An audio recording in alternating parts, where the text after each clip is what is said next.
Imigwaqo yaseStrand, Eerste River, eKruifontein, Bellville South, eDelft-Mamre, Atlantis kanye naseMitchells Plain ibivaliwe.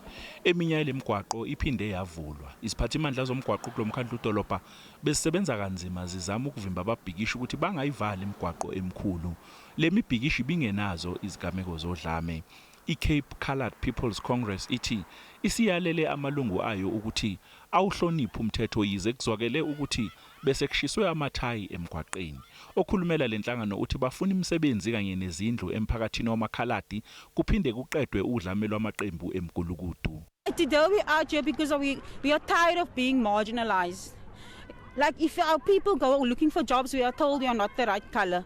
We are tired of living in backyards. We are tired of seeing our kids standing on corners, becoming drug addicts. Our girls prostituting themselves for money. The SASSA line getting longer and longer every day. We are just tired. There's no other word to explain. Kusenjalo izisebenzi zomkhandlu udolobha waseKapa zithi imibhikisho enodlame eqhubekayo kulomkhandlu udolobha inomthelelo ongemuhle ekuhlinzekweni kwezidingo nqangi emphakathini ozidinga kakhulu.